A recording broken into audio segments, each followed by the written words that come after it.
Well, hello, I'm Terence Russoff, the Associate Minister here at Christ Church, and our Bible reading today is from Psalm 63, verses 1 to 8. Psalm 63, verses 1 to 8, and I'm reading from the English Standard Version. O God, you are my God. Earnestly I seek you. My soul thirsts for you. My flesh faints for you, as in a dry and weary land where there is no water. So I've looked upon you in the sanctuary, beholding your power and glory. Because your steadfast love is better than life, my lips will praise you. So I will bless you as long as I live. In your name I will lift up my hands. My soul will be satisfied as with fat and rich food, and my mouth will praise you with joyful lips. When I remember you upon my bed and meditate on you in the watches of the night, for you have been my help, and in the shadow of your wings I will sing for joy. My soul clings to you, your right hand upholds me.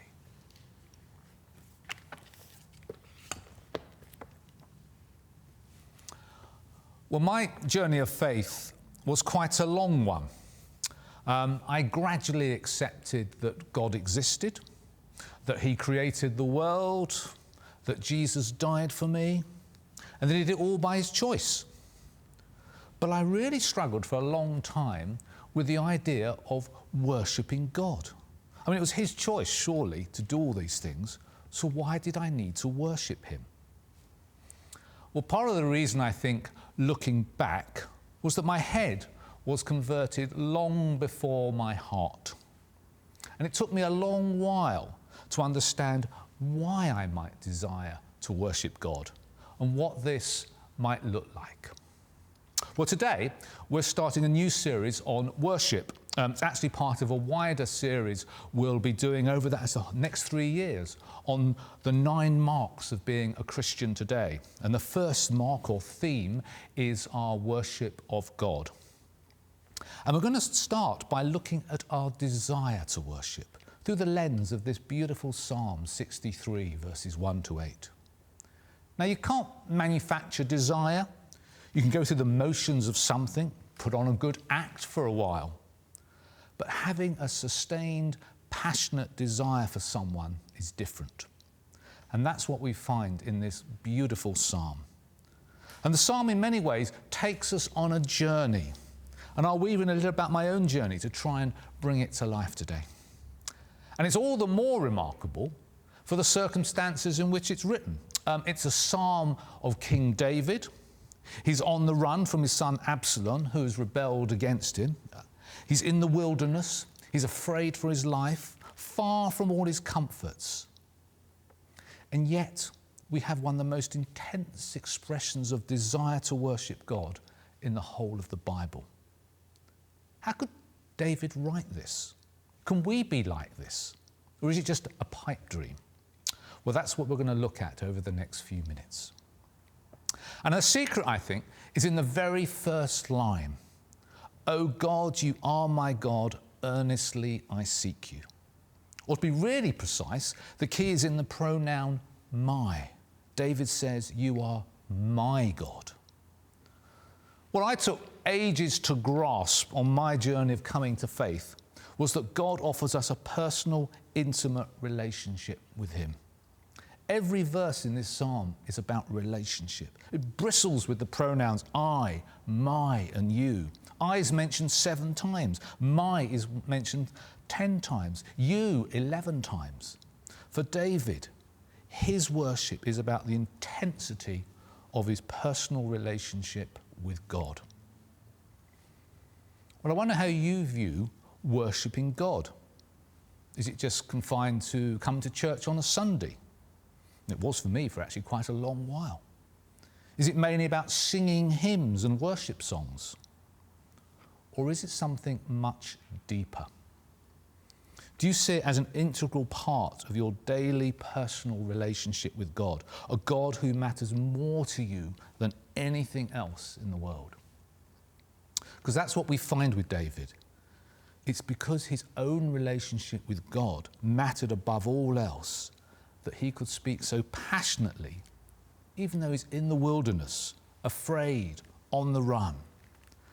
And this transformed his wilderness experience into a worship experience. So how could David be like this? Well, the Bible never asks us to have a groundless, blind faith. It always gives us good reasons for our faith. And David articulates some really good reasons. His faith is based on a reality. David has beheld God's power and glory, he says in verse 2. God's steadfast love is better than life, he says in verse 3. God is his help. He nestles under the shadow of God's wings, verse 7. God is his security. God's right hand upholds him, verse 8. Power and glory, love, help, security.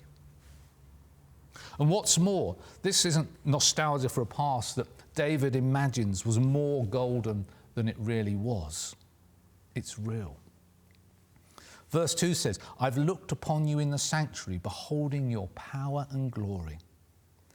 And the Hebrew word translated looked upon is actually much stronger than our translation. It means gazed upon as with awe. And the word for beheld literally means to understand, to appreciate, to realize. David's faith and worship are tangible things grounded in a reality. He's in a tough place, escaping a vengeful son, Absalom. But he doesn't look back, ruining the mistakes he might have made as a father. There's no self-pity here. He doesn't look around him, looking for things to complain about, at his discomfort and where he is. Instead, he looks up to his God. He reaffirms his faith and love for God. Now, we all experience times when we feel we're in a dry and weary place. You might feel that's where you are right now. We've been through a lot with the pandemic. Many are now struggling hard financially. But David journeys from the past to the present, which helps him face the future. His circumstances may have changed, but his God hadn't. And it's the same for us. If we remember what God has done for us in the past, if we remember that he's an unchanging God, even though our place and circumstances change, and it's not just remembering, it's gazing upon and appreciating. If we can do this, it can change our whole attitude. For we can see that we have a God who's not I was a yesterday God, but an I am today and tomorrow God. So our desire to worship is actually rooted in reality. But it's not to be a one-off thing. It's a 24/7, 365 day per year experience. One of the reasons that I struggled with worship for so long, and I'm certainly still working at it, is that I saw worship as sporadic, something that had its designated time slots, something to be fitted in. But for David, it's a 24/7, 365 day per year experience.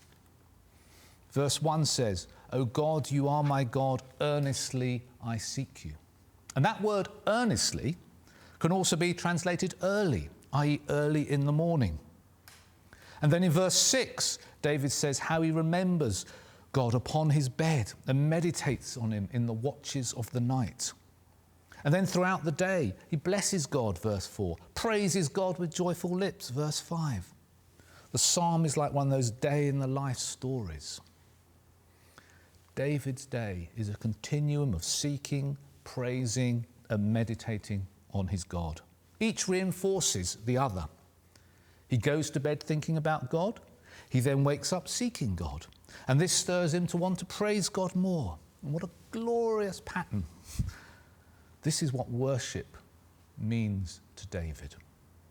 And it's his daily priority. Is it the same priority for us? I've tried to put this into practice, and a bit hit and miss, if I'm honest. I do listen to a nighttime devotional reflection before I sleep. I try and have a quiet time when I get up in the morning. I'm much less good, though, at praising God throughout the day. But what I do know is this. The more I do this, the more I make it a 24/7, 365-day experience, the more it is less sporadic, then the greater is my desire to worship, and the better I feel in my spirit. So we've seen that our desire to worship is about our personal relationship with our God. It's about gazing upon and appreciating who he is and what he's done for us. It's a 24/7, 365-day experience. And it's also a wholehearted, passionate experience. It's like a hot pursuit. And when I first met my future wife, she lived in Paris and I was here in Chorleywood. I had to pursue her, literally. And in my case, that meant pursuit on Eurostar every fortnight. But it was well worth it, because more than anything, I desired to be with her. I desired her presence. And if that meant turning my life upside down, so be it. And the good question is, do we daily pursue God with that same sense of passion? For David thirsts for God. Verse 1 says, "My soul thirsts for you. My flesh faints for you in a dry and weary land where there is no water." And this can be both literal and figurative. But the deeper point is that David's whole being thirsts for God. And the power of this is actually lost in our English translation. The Hebrew word for soul is the word nepes. But it also has both a spiritual and a physical meaning, because it also means the throat and the neck. And just as only water can revitalise a parched land, so only God can revitalise both our parched soul and our body. David yearns for God's presence. Previously, he had experienced it in the Jerusalem sanctuary. Verse 2 says, "I've looked upon you in the sanctuary, beholding your power and glory." Now, we can think of Old Testament worship as all about odd rituals and animal sacrifice. But most importantly, it's where you encountered God's presence and personally met with him. And now, far from the sanctuary in the wilderness, David pines for what he previously had. Not ritual, but the sheer pleasure of God's presence is what matters to him more than anything else. And the greater our desire for God's presence, the greater our desire to worship him. And we, of course, have God with us everywhere. His Spirit dwells within us. And when we're like this, we won't be able to sort of stop ourselves worshiping him. It'll be like, "I will bless you as long as I live. In your name I will lift up my hands," verse 4. "My mouth will praise you with joyful lips," verse 5. "In the shadow of your wings I will sing for joy," verse 7. Is this us? For what counts more than anything is the state of our heart. One writer puts it like this: the longing of these verses is not the groping of a stranger feeling his way toward God, but the experience of a friend, almost a lover, to be in touch with the one he holds most dear. Is our heart like this? This is what God desires, individually and us corporately as a church. And it's not escapist, seeking some other worldly experience.